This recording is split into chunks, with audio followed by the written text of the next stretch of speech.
wa hapa ABC makao makuu. Kwa kifupi nieleze tu maisha yangu kabla ya kupajua mahali hapa. Mimi kwanza sikuwa Mkristo na wala sikuwa najua habari za kanisa. Mimi nimetokea kwenye Uislamu, ndugu zangu, familia hadi ukoo wote ni wa Kiislamu. Kwa hiyo niende haraka kabla sijapata hii neema ya kuokoka, ni maisha yangu yalikuwa ni ya michanganyo. Nilikuwa navuta bange, na kunywa pombe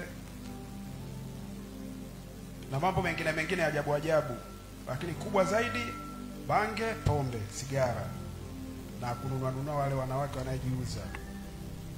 Kwa hiyo yale maisha nimeishi nayo muda mrefu, kuanzia 2010 mpaka 2020 na kuja kujuana na baba Dickson. Kwa hiyo kuna tofauti wa yale maisha niliyokuwa naishi miaka 10 kuanzia 2010 mpaka 2020 na kuanzia 2021 mpaka hii 2025. Kuna tofauti mkubwa sana. Tofauti wa kwanza nianzie tu kwenye yale maisha ambayo nilikuwa naishi wakati ule, navuta bange na kunywa pombe na kununua wanawake. Kwanza maisha yangu ilikuwa haieleweki na ilikuwa sina uhakika wa maisha, unaona. Kwa hiyo unakuta naweza kaamka asubuhi sina hata hela chai, unaona, mchana nafika sijui nitakulaje, lakini sio kwamba kazi sifanyi, zinafanya, ila sasa ile hela inakuwa inaenda tu kwenye mambo ya kununua sigara, bange, wanawake, unaona, kwa sababu ilikuwa sina ule mfumo ulioeleweka. Naweza nikaamka asubuhi nikafanya kazi nikaa na 30,000 labda mchana, mawazo yanakuja tu ghafla, sinaenda kwanza pale pale, ukishapata 30,000 ukaje kwanza 3 4, baadaye utaendelea na. Kwa hiyo nakuta nikienda pale na kunywa bia kwanza, bia pili, ya tatu, yanakuja mawazo mengine. Sasa hapa ungepata binti hapa, unaona, mambo yangekuwa safi, unaona. Kwa hiyo nikiangalia nakuta nimebaki na hela labda 10,000 15. Kweli nafanya tu chasho wa binti, nakubaliana naye, naenda kufanya naye uzinzi kule. Nikishatoka pale, ile akili ya kazi sasa kuendelea na kazi inakuwa haipo. Na mwili wenyewe unakuwa kama vile umechoka hivi. Narudi nyumbani, nalala. Nikiamka asubuhi naendelea na ratiba tena za kazi. Kwa hiyo maisha yalikuwa ni magumu kiukweli. Maisha ni magumu, hata jinsi ya muonekano tu ilikuwa ukiniona wakati ule unajua kwamba huyu mtu huyu hata kazi ya kumwaga zege usimpe. Unaona, kwa sababu ilikuwa kwanza nywele zangu zenyewe nimezisokota hivi. Na nguo zangu zenyewe nilizokuwa navaa sio kama hizi sasa hivi. Nilikuwa naenda dukani na ile jinzi ni mpya, lakini unakuta jinzi huko kwenye wamezichana zile za kacha zile wanaita. Unaona, vaa zile kacha, alafu natafuta zile t-shirt ambazo nakuta na hapa Tupac, navaa na vitambaa vile ambavyo vya mjani vile. Tofauti na sasa hivi nakuta kitambaa changu ni kama hichi. Unaona? Hallelujah. Yesu asifiwe. Amen. Kwa hiyo yale maisha alikuwa kuna mtu namfuata au nampenda, unakuta ni Tupac. Kwa hiyo nitapenda kujua kwamba huyu Tupac alikuwa anaishi maisha gani, au anaishije, au kama ni Bob Marley zile t-shirt zake navaa, alikuwa anavuta bange kiasi gani sijui, unakuta ni Tom. Na mimi sitotaka nivute kile kidogo kile, nataka nivute lile kubwa lile niwe kama yeye, unaona. Alafu huyu Tupac anapenda para, na mimi nanyoa para hivi, nafunga kitambaa kama yeye. Kwa hiyo napenda niige zile tabia alizokuepo nazo yule mtu, unaona. Kwa hiyo sababu nilikuwa naiga zile tabia, sio tu naiga kwa muonekano, hadi kwa vitendo sasa. Kanaanza naiga, ukimwona mtu kapendezani ukuta naanza kumsaminisha. Ikawa nishaanza kuingia kwenye makundi sasa ya wenzangu ambao walikuwa ni mwakuta.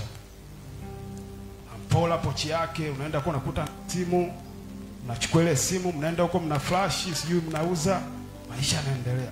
Lakini kiukweli maisha yalikuwa ni magumu. Pamoja na kwamba unapora, zile hela hazifanyi kazi yoyote zidi ya tu kwenda kwenye bange, kwenye pombe, sigara, wanawake. Kwa hiyo maisha yalikuwa ni magumu ya kubahatisha. Yaani nikisema nikae siku 2 sijatoka nyumbani, kula kuanzia asubuhi hadi jioni sile, sina hela. Unaona? Kwa hiyo niende tu haraka sababu future yangu ni mrefu sana kusema nifuate kila hatua. Ndio jitahidi summarize. Kwa hiyo baada ya kuokoka nilipokutana na baba sasa. Mimi baba sikuwa namfahamu kupitia mitandao kwa sababu wakati huo kiukweli hata hiyo simu yenyewe kubwa anasema ya kijanja sikuwa nayo. Unaona, kwa sababu ile hela napata kisa sasa nikifikia kununua simu laki na 50 laki na ngapi nakuta hiyo hela hiyo. Nikisema niende baa najenga heshima kubwa. Unaona? Kwa hiyo nilikuwa na visimu tu vya kawaida na vilikuwa leo nikikupa namba ukitafuta kesho kuto unipate. Nishaweka bondi huko. Nishaenda kwa pusha, sadari, fanya mambo ya uvutaji huko. Kwa hiyo toka nilipokutana baba 2021 mimi baba sikuwa namfahamu kupitia mitandao kama nilivyosema, wala sijui nilikuwa na mtu wa karibu kusema labda aliniunganisha naye. Hapana, mimi nilimsikia tu wakati ule 2021 alikuwa anafanya vipindi pale EFM pale. Unaona? Kwa hiyo siku nadhani ni neema tu. Nimerudi zangu kwenye mishabisha zangu sababu wakati huo nikatu napakia mchanga. Nikawa hata kwenye ile kazi yangu yenyewe wa kuendesha bajaji kule nimeshavuruga.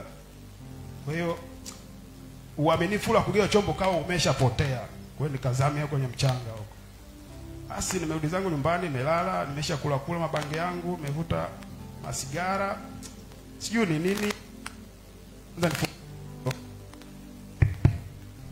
Nikafungulia redio ilikuwa 93 EFM, ndio nikamsikia baba ana ubili.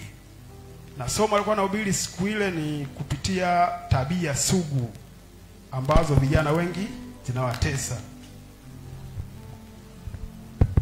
Unaona? Kwa hiyo nikawa namsikia pale baba na ubiri, na siku ile nakumbuka alikuwepo na pastor, kuna yule pastor ambaye alikuwa anachunga lile kanisa pale hapa Goba hapa, Kevin Makoe. Yule ndo alikuwepo naye ile siku anatoa ushuhuda wake, na yeye akanazungumzia kwamba yeye alikuwa ni mtu ambaye anavuta bangi, anakula sigara, fanya uzinzi. Sasa nikajiuliza, ina maana kama huyu mtu anayemsikia sasa hivi alikuwa kama mimi, kwa sababu mwenyewe navuta bangi, nakula sigara, nakunywa pombe, pia nafanya uzinzi. Ina maana mimi pia inawezekana nikawa kama yeye yule, na mwisho wa siku pia nikaa naongea kama yanavyoongea na watu akanisikiliza. Kuna kumbe hii inawezekana hii. Mimi Bwana Yesu asifiwe. Amen. Kwa hiyo sikulemba pale kwa sababu ilikuwa baba anahubiri, anatoa namba ya simu. Anahubiri, anatoa namba ya simu. Mimi nikachukua ile namba ya simu nikapiga pale usiku. Na wakati huo nampigia kwenye kimeza changu pale, kuna tom langu nimelizima pale. Kwa sababu nilikuwa nikiamka tu muda wote lazima niwashe. Na asubuhi naenda kwenye mishemishe zangu na washa. Njiani navuta natembea, sielewi. Unaona? Kwa hiyo nilipompigia baba nikamwambia baba, yani hilo fundisho hayo uliyofundisha yote baba, mimi ya maisha ndo nayaishi. Na sasa hivi hapa nimeshakunywa bangi, nimeshavuta na nyingine imebaki. Kwa hiyo baba, mimi sielewi na maisha nimeachoka. Akaniambia unaitwa nani? Nikamwambia mimi naitwa Salumu. Wakati huo kabla sijapewa ile jina la utumishi wa Mungu Samueli. Unaona? Kwa hiyo akaniambia uko tayari kuokoka? Nilikubali. Sema mimi nilikubali, nikajua tu labda kuokoka itakuwa ni mchakato mkubwa, ataanza kunipanga kwamba labda njoo siku fulani. Unaona? Kwa hiyo akishaniambia siku fulani kidogo labda nitamkimbia hivi. Unaona? Kwa hiyo mimi nilijua ni mchakato mkubwa hivi, unahitaji maandalizi. Nikamwambia ndio baba, mimi nitaokoka. Akaniambia basi naomba ufuatishe haya maneno sasa hivi. Sasa nikajua maana ndo naokoka hapo. Nikamwambia sawa. Akaniambia basi nifuatishe haya maneno nitakayokuwa nayasema hapa, sawa. Basi akawa anasema ile maneno ya uokovu wa mtu, na mimi nikafuatisha maneno. Kwa baada paka akaniambia umeshaokoka, ngoja sasa nikuombee. Kaniombea. Yuko pale 93.7 EFM pale kwa Zena pale bondeni kule chini kule. Mimi niko Madale kule. Unaona? Aliponiombea kaniambia basi chukua hizo namba zangu. Nakumbuka kipindi kile ilikuwa ni siku ya Ijumaa. Kile kipindi kwa inafanyika siku ya Ijumaa. Kwa hiyo kaniambia utakuja kanisani, takuona, tutaongea zaidi. Sawa.